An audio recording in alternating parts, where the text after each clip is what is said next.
Alright, I'm back here in the garage as usual. 2nd of March, I think. I don't know when I started this project, but here we are. U302.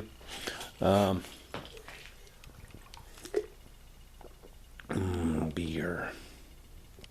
I'm pretty sure we wrapped up the last video with torquing the rod bolts, so that's all done. Started messing around with getting ready to put the side plate cover on here and noticed my gasket torn somehow.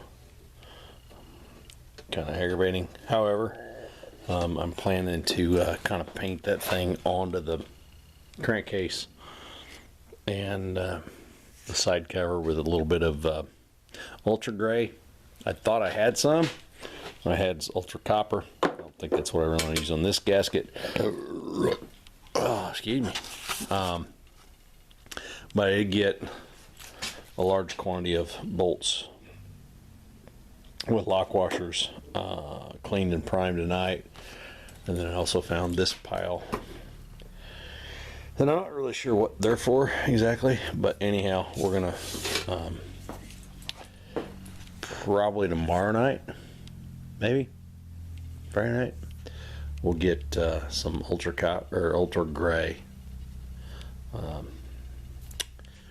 Another YouTube guy, web blog, Facebook, WW Fly Corvair guy, 30 years of converting Corvair engines into airplane engines. He recommends ultra gray, the permanent gasket ultra gray for a lot of the stuff he does. If it's good enough to go on an airplane, definitely good enough to go on this old tractor. So we'll get a little ultra gray and we'll put a little bead around there so we can stick that up on there. Probably a little extra around that area where it's torn.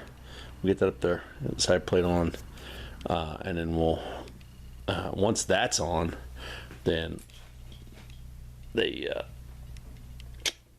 that thing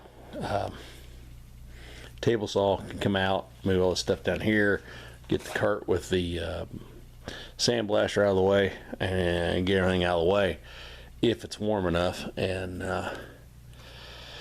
yeah, get it coated down in brown on all this engine stuff. And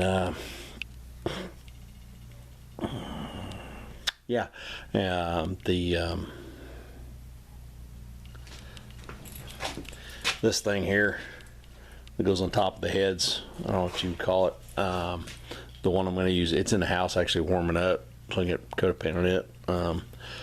Figured the little nuts and bolts and stuff weren't so temperature critical.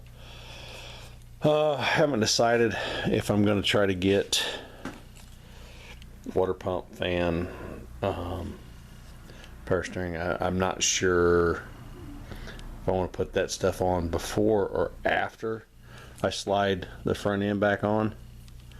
It'll depend on how things go. Taking a break from another project I've been working on,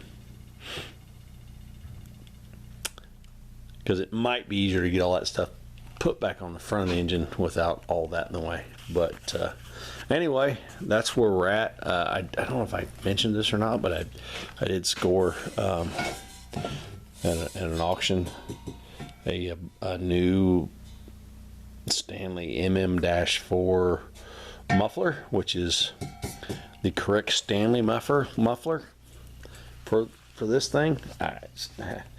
It's a Stanley, so it's not going to have the exact right sound, but it'll be close. So anyway,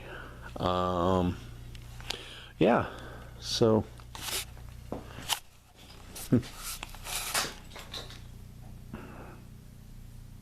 that's where we're at. I got plate getting ready to go on, bolts ready for paint to go on to hold the plate on.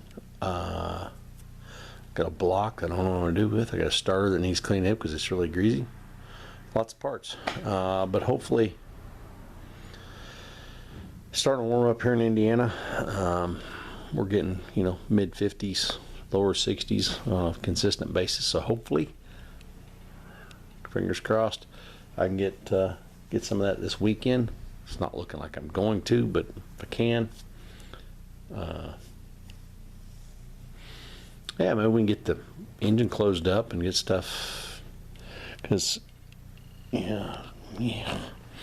Anywho, shout out, I did get a new semi-new subscriber to the channel, Rick Bork.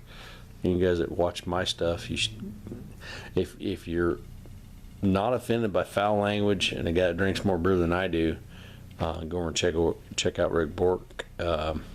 Cheers beers, Rick. Oh wait, let me do this right. Cheers beers, Rick. Thumbs up. Yeah. Anyhow, he's up in Minnesota. He's a good old boy out there in the frozen tundra trying to farm and fix cars and stuff. It's a lot of fun. My channel is definitely not a how-to, it's a how I do kind of channel. If you want to see how to really fix one of these things, I mean, meticulous, go through the Squatch 253. That guy, I tell you what,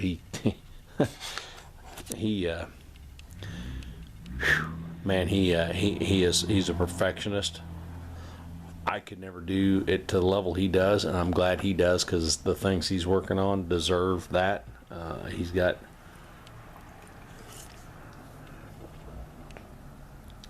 he is fortunate enough to own two Minneapolis Moline prototype machines,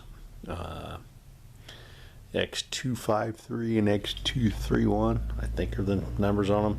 One of them is the prototype two-star crawler. Front half is basically production 445.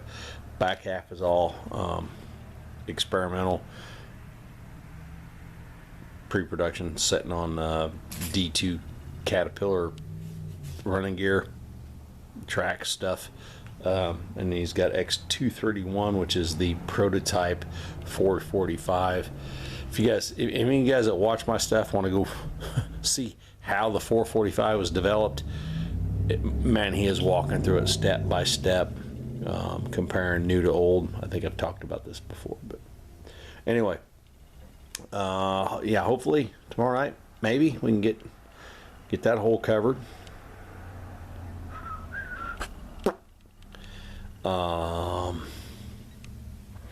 Get that hole covered, and we'll get some paint on. That might just be a. I don't know about paint, because it's still not quite worn up. We'll see how it goes. Anyhow, that's where I'm at on the good old U302 on 302 day, March 2nd, 302 day. Getting there. I'll be back.